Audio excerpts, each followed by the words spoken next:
सर्वांना नमस्कार. आजचा विषय फार महत्वाचा आहे. आज 28 मे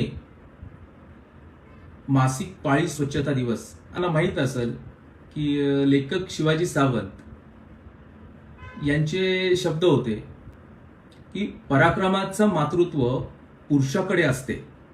पराक्रमाचं मातृत्व पुरुषाकडे असते, पण मातृत्वाचा पराक्रम केवळ स्त्रीच करू शकते, किंवा याची जाणीव जी असते ही फक्त स्त्रीलाच असते. या वाक्यामध्ये खूप मोठी ताकद आहे. आणि वरील वाक्यात म्हटल्याप्रमाणे कुठल्याही स्त्रीची हाच मातृत्वाचा पराक्रम गाजवण्याची सुरुवात एक सुंदर प्रक्रियेतून होत असते. ती प्रक्रिया म्हणजे तिला येणारी मासिक पाळी. अनेकांच्या मनामध्ये प्रश्न असेल, हा विषय एवढा नाजूक आहे, स्त्रियांशी जोडलेला विषय, आणि एक पुरुष म्हणून या ठिकाणी मी कसं बोलतोय. अनेकांच्या मनामध्ये हा प्रश्न असेल की स्त्रियांशी जोडलेला विषय, पण पुरुष म्हणून हा विषय मांडण्याची कल्पना मला कशी आली. आपण माझ्याकडे पाहत असताना माझ्या घरामध्ये 4 मुली आहेत. माझ्या घरामध्ये 4 मुली आहेत. आणि त्यांच्याकडे मी वडील म्हणून, ते माझ्याकडे वडील म्हणूनच पाहतात. आपणही पाहत असताना, मी त्यांच्याकडे पाहत असताना माझ्या मुली म्हणून पाहतो.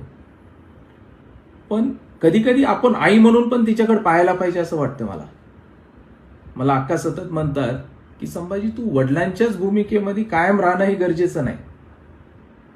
कधी कधी आईच्याही भूमिकेमध्ये तू जायला पाहिजे. आणि आजचा जो प्रश्न आहे, ज्या प्रश्नाच्या अनुषंगाने आज मी आपल्या सर्वांशी संवाद करतोय, तो एका आईच्या भावनेतूनच मी आपल्याशी बोलण्याचा प्रयत्न करतोय. आपल्या सर्वांची इच्छा, या देशातल्या प्रत्येक नागरिकाची इच्छा आहे की भारत हा शक्तिशाली देश बनायला पाहिजे, वैभवशाली देश आपला भारत बनायला पाहिजे. आणि शक्तिशाली भारत निर्माण करण्यासाठी येणारी पुढची पिढी ही मजबूत राहायला पाहिजे, सशक्त राहायला पाहिजे. आणि येणारी पिढी जर आपल्याला मजबूत बनवायची असेल, त्याची पूर्ण जबाबदारी ही जर कुणावर असती, हे आईवर असती जबाबदारी.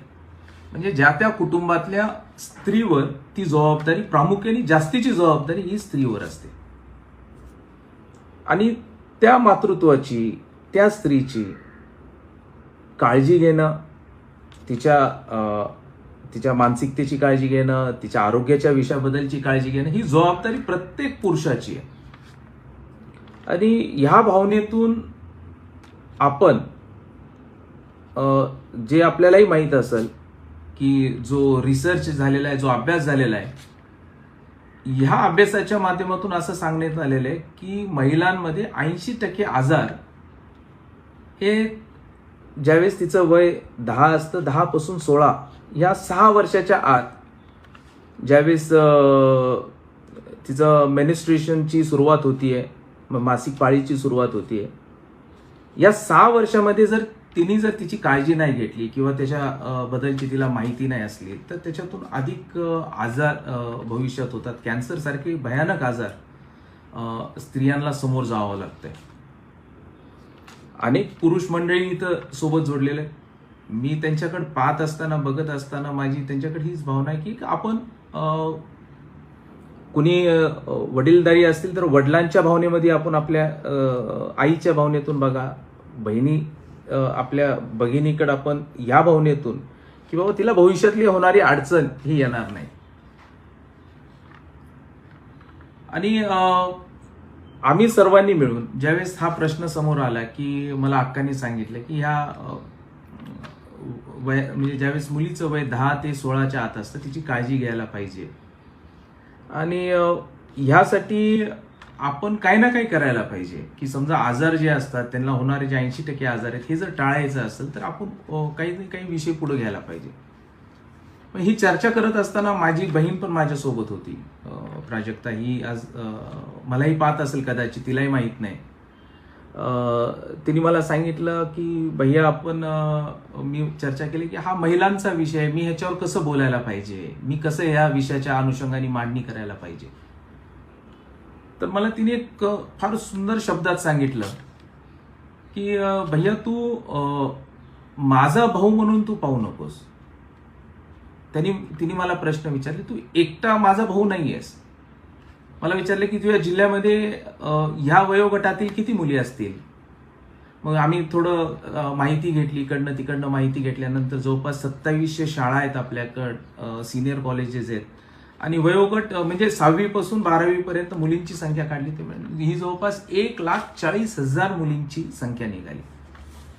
मग मला तिने सांगितलं, भैया तुला ही संधी आहे, जे अक्काने तुला जे सांगितलंय की फक्त तू माझ्या एकट्याचा भाऊ बनण्यापेक्षा 1,40,000 ह्या आपल्या जिल्ह्यातल्या मुलींचा तू भाऊ बनू शकतोस.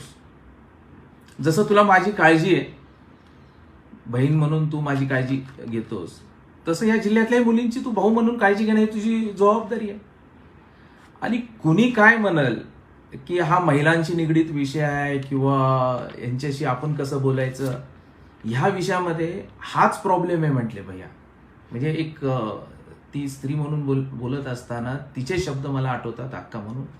अक्काही मला सांगत होत्या की ज्यावेळेस वडील हे आईच्या भूमिकेमध्ये जातो, त्या भूमिकेतून तू पहा म्हटले. आणि हा प्रश्न ज्या दिवशी वडिलांना असं वाटेल की हा प्रश्न आपण सोडायला पाहिजे, आपण त्याच्यात लक्ष घालायला पाहिजे, तर आपण त्याला बारकाईने ह्या विषयामध्ये जाऊ शकतो आणि ह्या 1,40,000 मुलींना आपण न्याय देऊ शकतो, त्यांच्या आरोग्याची काळजी घेऊ शकतो. आणि म्हटले भैया तुम्हाला सांगतोच बऱ्याचदा की अनेक लोक तुला फॉलो करतात, लोक तुझ्या सोबत असतात. मग जे लोक तुझ्या सोबत असतात, आज एखादा विषय तू करतो तर तेही करतील. तू तुझ्या बहिणीची काळजी घेतोस, आपल्या घरांची करतो, तेही घेत असतील. पण ह्या विषयाची सुरुवात जर तू केलास तर तुझ्यासोबत अनेक लोक ह्या विषयाला महत्व देतील, जे तुझ्या सोबत असतात. आणि ह्या माध्यमातून एक चांगली जिल्ह्यातली सुरुवात आपल्याला करता येईल. आणि आपल्या जिल्ह्यातील 1,40,000 मुलींचं, म्हणजे त्यांनी आज त्या 6वी ते 12वी मधल्या मुलींना अनेक ह्या गोष्टींबद्दल ते कुठं बोलता येत नाहीत, त्यांना लागणारे सॅनिटरी पॅड्स त्यांना भेटत नाहीत. या सर्व गोष्टी तू त्या ठिकाणी घेऊन तू त्यांना देऊ शकतोस, त्यांच्यापर्यंत जाऊ शकतोस. म्हणून ह्या विचारातून आम्ही एक अत्यंत चांगलं नाव, चर्चेतून निघालेलं नाव, आणि हे नाव माझ्या बहिणीनेच मला या ठिकाणी ते नाव सुचवलं. अक्का होत्या. म्हटले सहज बोलत असताना जसं तुझी इच्छा असते की मी आनंदी राहावं, तसं आपल्या जिल्ह्यातल्या प्रत्येक मुलगी ही आनंदी राहावं असं तू संकल्पना कर, असं तू ठरव. आणि कुणाला काय वाटेल ह्याच्याकडे न पाहता की माझ्या जिल्ह्यातल्या ह्या सगळ्या भगिनी या आनंदी राहावं म्हणून तू सुरुवात कर. म्हणून हा नवा उपक्रम, ज्याचं नाव आहे प्रकल्प आनंदी. प्रकल्प आनंदी म्हणजे काय की 3 टप्प्यामध्ये आम्ही हा कार्यक्रम करतोय. मला आपल्याला सर्वांना सांगताना अतिशय आनंद होईल की येणाऱ्या 4 तारखेला, 4 जूनला आपल्या अक्का त्यांचा वाढदिवस आहे. आणि अक्कांच्या वाढदिवसाच्या निमित्ताने आपण प्रकल्प आनंदीची सुरुवात करतोय. डॉक्टर भारती लवेकर ज्यांनी याच्यामध्ये काम केलेलं आहे, त्यांना अनेक पुरस्कार मिळालेत. फर्स्ट लेडीचा पुरस्कार भारती लवेकर यांना मिळालेला आहे. त्यांच्या शुभ हस्ते ह्याची सुरुवात करतोय. आपले DIG जे आहेत आपल्या विभागाचे, माननीय तांबोळी साहेब, यांनाही या कार्यक्रमाला बोलवलंय. आपल्या भागातील जे आरोग्य सुपरवायझर आहेत त्यांना बोलवतोय, काही कॉलेजेस मधल्या मुलींना बोलवतोय, डॉक्टर्सला आपण ह्याच्यामध्ये निमंत्रित करतोय. आणि 4 तारखेला 2 वाजता आपण दयानंद सभागृहामध्ये ह्या कार्यक्रमाची सुरुवात करतोय. हा 100% सामाजिक उपक्रम आहे. हेतू माझ्या 1,40,000 भगिनींची मला काळजी घ्यायची आहे. माझ्या 1,40,000 भगिनींना मला आनंदी बघायचंय. आणि हे आनंदी बघण्यासाठी मी स्वतः एक आनंद दूत म्हणून त्या ठिकाणी काम करणार आहे. आज या लाईव्हच्या माध्यमातून माझ्या सर्व भावांना, माझ्या सर्व मित्रांना, जसं मी ठरवलं की मी एक आनंद दूत होणार आहे आणि माझ्या भगिनींना, माझ्या जिल्ह्यातील मुलींना मी आनंदी करण्याचा निर्णय केलेला आहे, तसं आपण ह्या उपक्रमामध्ये आपण सर्वांनी साथ द्यावी. 4 तारखेला ह्या उपक्रमाची सुरुवात असेल. हा कार्यक्रम आम्ही 3 टप्प्यात करणार आहे.